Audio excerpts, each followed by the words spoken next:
गणतंत्र दिवस की आप सभी ग्रामवासियों को हार्दिक शुभकामनाएं और बधाई देता हूं। आज गणतंत्र दिवस जो है उसका दिन है। हम सबको ये पता होना चाहिए गणतंत्र दिवस हम क्यों मनाते हैं। गणतंत्र दिवस 26 जनवरी 1950 में हमारे देश में संविधान लागू हुआ था और इसके पीछे हमारे देश के कई बलिदानों ने और कई बड़े बड़े महापुरुषों ने अपनी कुर्बानी दी, जिससे आज देश में संविधान जो हम सब अपनी आजादी से जो जिंदगी जी रहे हैं, इसके पीछे बहुत महापुरुषों ने अपनी कुर्बानी दी है। उसमें बड़े बड़े हमारे उलमाए दीन थे और जैसे डॉक्टर भीमराव अंबेडकर जैसे लोग, उन सब ने अपनी कुर्बानी दी है।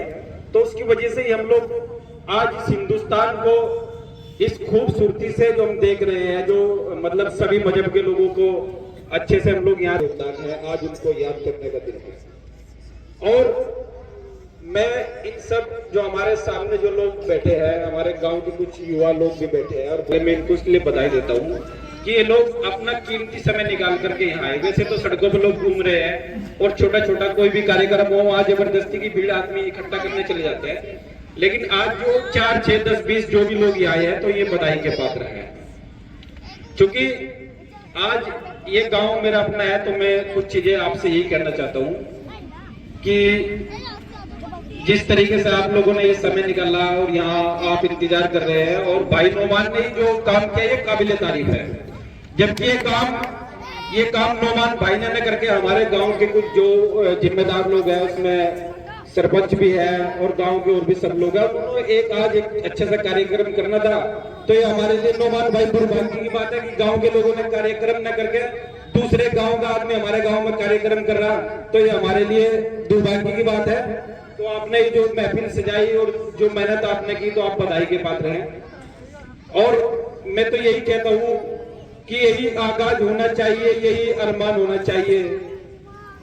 और हिंदुस्तान के चाहे जो हर हिंदुस्तान के दिल में हिंदुस्तान होना चाहिए, हर मुसलमान के हिंदू के दिल में हिंदुस्तान होना चाहिए।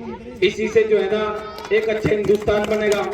और आज जो है जो 26 जनवरी का दिन है, इसमें हमें कुछ छोटी सी सीख भी लेनी चाहिए, क्योंकि ये दिन जो है ना सोचने का और विचार करने का समय है कि एक एक पेड़ लगावे कम से कम। ये भी जो हम लोग पेड़ काट रहे हैं, ये पेड़ों में पानी नहीं दे रहे हैं, ये भी हम सबने जो है ना इस जिम्मेदारी को निभाना चाहिए।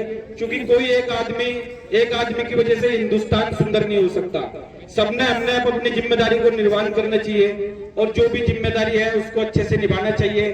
सबसे पहले हमने अपनी स्वच्छता का ध्यान रखना चाहिए, तभी हिंदुस्तान सुंदर बनेगा, तभी उन महापुरुषों को याद किया जाएगा, तभी वो महापुरुष जहाँ भी है तो उन सबकी महापुरुषों को श्रद्धांजलि हम तभी दे सकते हैं, तब एक अच्छा नागरिक बन सकते हैं। तो हम सबकी जिम्मेदारी है कि अपने आसपास सफाई का ध्यान रखें, अपने बच्चों को अच्छी शिक्षा दें, अच्छी वातावरण दें, और कम से कम अपने बच्चों को इस चीज का ख्याल रखें हम कि हमारे बच्चे किस उसमें बैठ रहे हैं, कैसी महफिल में बैठ रहे हैं। नशे से दूर रखने का कम से कम हमें इस चीज का ध्यान रखिए कि हमारा बच्चा कैसी संगत में बैठ रहा है, कि कहीं ना कहीं हमारा बच्चा ऐसी कोई संगत न कर ले जिससे कोई हमारी आने वाली पीढ़ी का नुकसान हो। और सबसे बड़ा हमने अपने बच्चों पर ध्यान देना चाहिए कि नशा ऐसा है छोटे छोटे हमारी माताएं बहनों को बर्बाद करने का, पूरे के पूरे घर को बर्बाद करने का।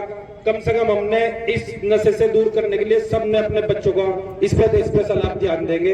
ये मेरा आज का आपसे छोटा सा मैसेज है कि नशे से दूर हो गए तो ये हिंदुस्तान बहुत अच्छा होगा, सुंदर होगा। ये एक ऐसी बीमारी है, ऐसी जड़ है, जिस घर में ये आ जाती है तो उस घर को बर्बाद कर देती है। ये सब सही है ना?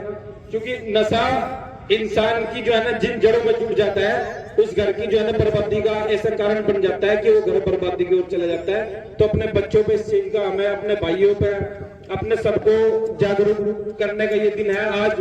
तो आप सब अपनी जिम्मेदारी का पालन करें और ये हिंदुस्तान तभी अच्छा होगा, तब हम लोग सब मिल करके, सब एक दूसरे का साथ दे करके साथ काम करेंगे, तो ये एक अच्छा गांव बनेगा, अच्छा जो है ना शहर बनेगा, अच्छा प्रदेश बनेगा और अच्छा देश बनेगा।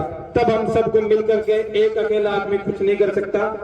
दूसरी बात यह है, आज ये भारत ऐसे आदमी के हाथ में भारत है कि विकसित भारत, ये भारत जो है ना, घर घर जो शौचालय है, आज मोदी जी की वजह से सबको घर घर जो शौचालय मिले है, ये गंदगी से दूर होने का, और ऐसी ऐसी योजनाएं हम सबको मिल रही है। तो कम से कम हमें ऐसे मौके पर, ऐसे समय में उन सब चीजों को ध्यान में रखते हुए अपने हिंदुस्तान को सुंदर बनाना है। तो विकसित हमारा देश, दुनिया और देश, इस देश के साथ साथ पूरी दुनिया में हमारे भारत का जो डंका बज रहा है, ये एक सिर्फ मोदी जी आए हैं, तो मोदी जी की वजह से दुनिया में जो भारत का जो डंका बजा, ये काबिल तारीफ है। ऐसा प्रधानमंत्री हमने मिला है जो गरीब के दुख को, दर्द को समझता है। तो मैं अपनी बात यही खत्म करता हूँ कि हम सबको मिलकर इस अच्छा हिंदुस्तान बनाना है। जय हिंद, जय भारत।